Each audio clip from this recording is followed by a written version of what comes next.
Another unique quality of this tool, or use for it, is if you do a hand whip finish, you can use the hook to finish off your whip finish. So do your whip finish. Make your 5 turns. Around your 5th turn, slide the hook up and put the hook right in your loop. If you tilt the bobbin this way, it'll separate the strands of thread.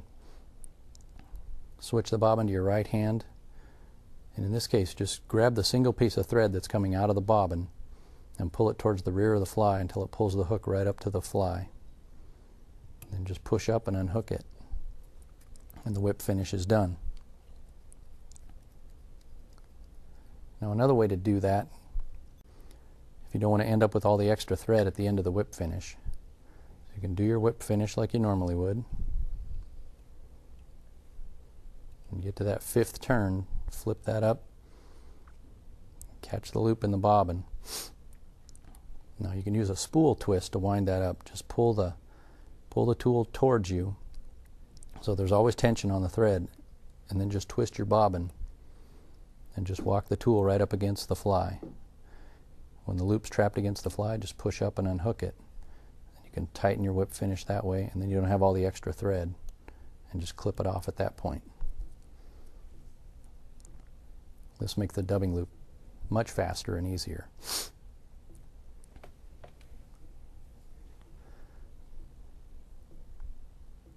Now if you're tying steelhead flies, for example,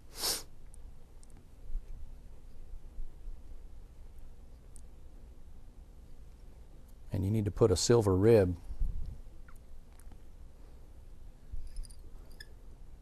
make your dubbing loop like you normally would.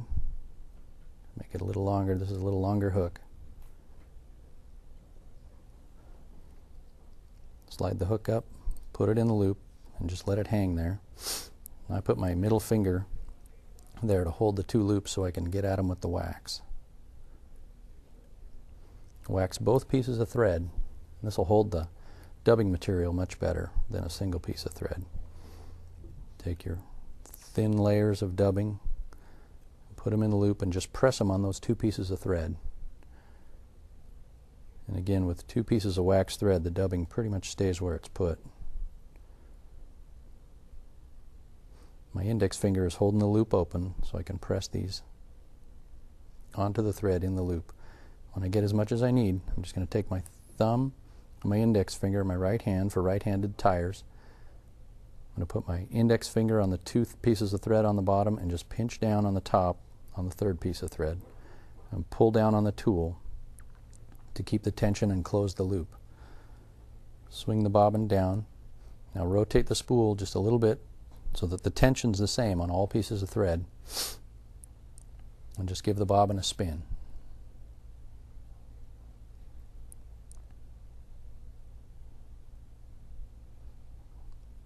You might have to spin it once or twice to get it where you like it. Grab the tool in your right hand, keeping the tension always outward,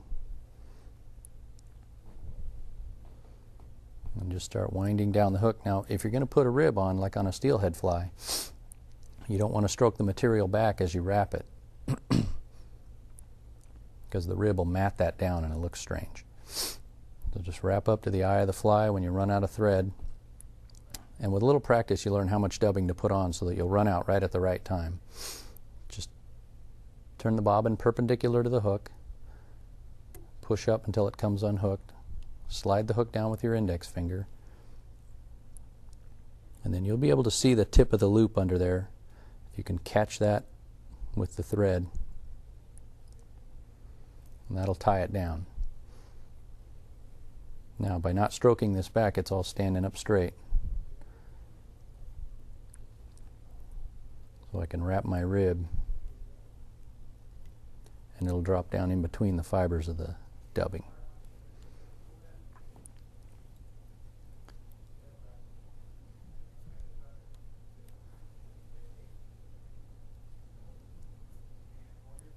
Tie that off, add your wing and your collar like you normally would on a steelhead fly, and you'd be done.